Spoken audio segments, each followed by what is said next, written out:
How's it going, hodlers? Welcome back to another episode. Today we're going to be talking about what I'm doing in DeFi. So I'm moving actually a bulk. I'm actually exiting both DFIN and PancakeSwap. And I know some people would probably be more upset about DFIN, maybe not so much about PancakeSwap, but I'm making a bet. I'm making a move based on where I most align to and which project I think is going to beat out other projects in the next coming 10, 15 years. But we'll get into all of that. First, we're going to cover some news. But first, before we do, go ahead and give me a like. Helps share these videos out, and let's go ahead and get into it. So in terms of the news, ARK Investing has actually sold Chinese stock and buys Bitcoin, which normally wouldn't be a big deal. Nothing new. People moving from stocks, equities to Bitcoin, right? And especially with ARK Investing moving to China, moving from Chinese stocks, maybe puts a thing in question. But obviously, us living in our bubbles, we don't exactly know what's going on in the rest of the world. But the Chinese stock is down approximately 10%. 10% in the last month following surprising interventions through the market of the CCP. So obviously the CCP are getting into their market and mugging things up. Now, 10% is over the last the last month, just 10%. The Chinese stock market has just crashed 10% today. $100 billion has left the Chinese equity market and has gone away. So that's a lot of equities right there. This could have been capitulation due to the news. So there's always that. But it's roughly down 25% this month in total. I'm not going to cover too much about the Chinese news. I just wanted to bring this up mainly basically for your awareness. Also, coincidentally, the DXY, the dollar index, is down. Take with what you will. Today we are going to be talking about the recent move that I made in DeFi. So I moved everything from PancakeSwap and from DFIN. And the reason why I did this is because, one, the rates were going down. There were multiple tokens that have had rug pulls, issues with the tokenomics in PancakeSwap that were on the top tier of earnings, APYs. So really, you're only making bare bones earnings. I say bare bones. We're talking about between 50 to 100% earnings, which is a lot. So it's not bare bones, but bare bones for PancakeSwap. But when you look at something like PokeSwap, it's giving the same earnings. It has the token bonding curve for the Zora token. It has a deflationary aspect for the Pswap token. And right now we're earning 90% rewards on that Pswap burn. I'll explain all of that in a minute, exactly why I'm going into Pswap. But I think it's important for you guys to at least understand my rationale of why I'm moving from PancakeSwap. Now, I also moved from DFIN over here for similar reasons. Now, one, I'm not as bullish on the DFIN platform as I am for PokeSwap and the substrate code base. Now, on top of that, I'm not shitting on DFIN. I think it's an excellent platform. I think it's going to do well. But PokeSwap is also a cross-chain platform. And of course, I can hedge my bets and be in both. But right now, I see more opportunity of providing liquidity within PokeSwap, earning the Pswap token now and holding onto that for the long term and going in 5, 6, 7 years from now. So I wanted to talk about exactly why I moved into PokeSwap, what my reasoning is, and why I'm providing liquidity in the specific pairs that I'm providing here. So obviously I'm providing liquidity for Zora and Val, Zora and Pswap, and Zora and DAI, and I have very specific reasons why I'm providing liquidity for all of them. There are a couple of things to remember is you do have your rewards tab. I mentioned this a couple of times. Now you will have your rewards tab here. It'll show you the daily occurrence, like how much you're getting every day for rewards on the trading fees. Now, it's important to remember that these rewards are not the vested rewards that you're actually getting for the liquidity pools that you're offering. So the pools that I'm offering, these aren't the rewards that I'm getting for that. I'm getting much more from that. These are just the trading fees that I'm accruing for people operating trades within whatever pair that I'm in. So depending on the volume of the day, this price could fluctuate. You could get more Pswap, you could get less. Whereas the vested rewards, you're getting a set amount of Pswap based on how much Zora you're providing within the system. So first I want to go into some tools that you can find. One is Pokaview.io. I'll link everything down in the description below so you can go ahead and bookmark all of these tools for yourself. This is a good way to identify what's happening within the system, seeing the total value locked in USD, the total Pswap rewards, and all the other information here. So one is the token bonding curve, currently at $895. And I'll explain exactly what's going on with the token bonding curve, or at least my understanding of it. Now, you can also see other things like how much is being bridged onto this network over other networks. So right now, Ethereum to Sora, there's 85 transactions, where Sora to Ethereum, so more people are leaving the system, there's roughly 135 transactions. Now, I don't know the size of these transactions. I'm sure there's information to tell you. But again, I get very bullish when people get bearish. So if people are leaving the system, more for me. I'm totally fine with taking on that liquidity position. Now, the next tool that you can use is Pswap.info. There's a couple of different aspects to this website. One is the LP rewards, the thing that we were talking about before. Currently, you can make 20.62 Pswap per day for every 1 ZOR that you're providing in the liquidity pools.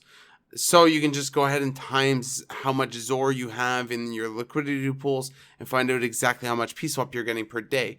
And that is an APR of approximately 112.01% APR. Now, every ZOR in a non-pool that is not Pswap, Val, ETH, or DAI, any other ZOR is just providing 10 Pswap per day. We've discussed the token bonding curve before. This is the thing that you can go into the swap in Pswap. So if we take you up there right now, so you can go to the swap, and with ETH, you can go ahead and pick ZOR and buy ZOR through the token bonding curve, the TBC. So just switching it over there, and it tells you exactly how much rewards you're getting. Now, if you look at the token bonding curve, to buy 1 ZOR off of the TBC is $895. And that yields approximately 41.65 Pswap.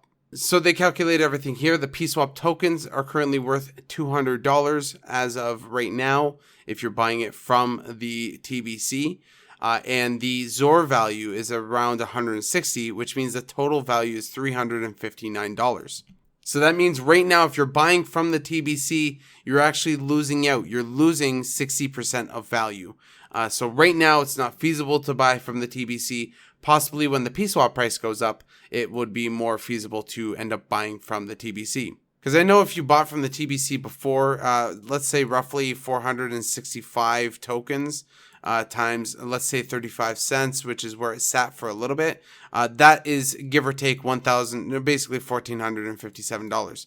So a decent price definitely before. So obviously right now it's not worth it to buy from the TBC until the Pswap price is rebounded. As well, on this website, you can go to the price directly and see exactly how much Pswap is worth. Right now, it's worth 0.0478 DAI, which is cents. It's tagged to the US dollar. And the current market cap is $167 million. And again, I did predict at some point we could possibly see roughly a $5 billion Pswap market cap. So taking a $5 billion market cap, that would bring Pswap as it is right now to $14.25. But that's as if the tokenomics did not change, which we know, of course, the tokenomics would change.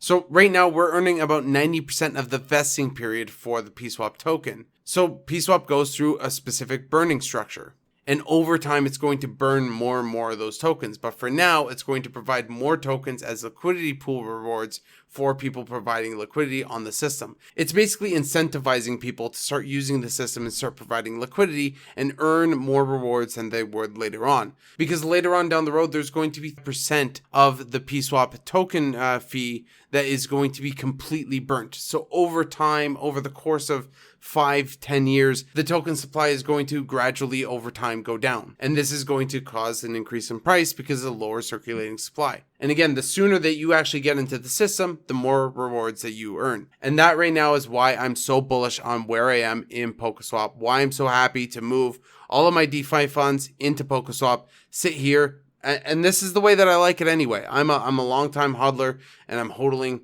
inside Pswap, and I'm going to provide specific liquidity on the tokens that I believe in within Pswap. And it's also going to be great to get Polkadot ecosystem tokens like Highland and everything else once they come out. The other tool that I wanted to bring up is the series tool. This is a good tool to understand exactly what the pairs are, where to provide your liquidity, and I'll explain that here in a moment.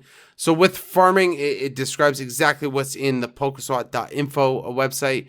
Through the pairs, this is where you're going to get some interesting numbers. So it tells you what's in the Zora and Pswap pair. Currently, there's $17.26 million worth of liquidity. And this is how much volume is happening, $63,000. Zora and Val is much lower at 12 million liquidity and only 11,000 in volume. Zora and Dai is a much lower liquidity, as in 5.32 million liquidity, but much higher in volume, almost at $100,000. And I think it was at $100,000 the other day that I looked at it. And then you have Ethereum, again, lower liquidity, but higher in the volume, not quite as high as a Pswap or the Dai pair, but still fairly high. And then you have a slew of other tokens that are being provided some liquidity, but not many people are trading on it. So let's talk about my choices in where I'm providing liquidity. So right now I have Zora and Val, I have Zora and Pswap, and I have Zora and Dai. The Zora and Pswap should be perfectly self-explanatory in terms of I believe in Pswap, I know where it's going, and I'm bullish on the Sora network. So Zora, obviously, I'm happy to hold some Zora, the gas token for Pswap. Zora and Val is specifically a validator token, and it's represented to be scarce, and it's going to depreciate over time rather than maybe Zora. So I'm obviously providing some on Val and Zora. It's also one of the top liquidity pairs. So I figured, hey, why not jump in there? Now you might be asking, why am I providing in Zora and Dai? And the reason why I'm providing in Zora and Dai, now one big thing to understand is Zora and Dai is still part of the liquidity pool rewards.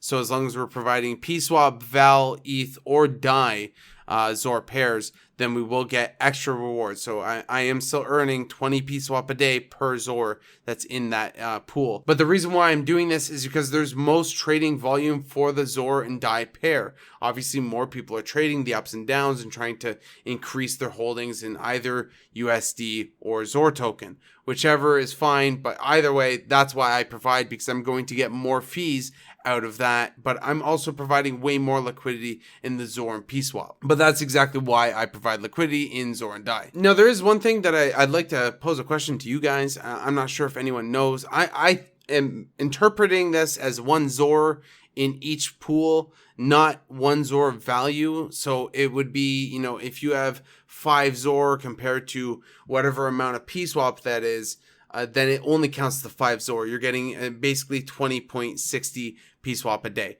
So that's how I see it. I'm not quite sure. And of course, the Pswap is going to go down over time. And right now, the APR is calculated by timesing that by the current price and calculating exactly how much the APR is. That's it for me. Hopefully you guys enjoyed this video. I don't want to get too much in the weeds. Go ahead and give me a like if you did like this video. Subscribe to the channel for more crypto news and content, and obviously DeFi updates. And of course, and as always, happy hodling.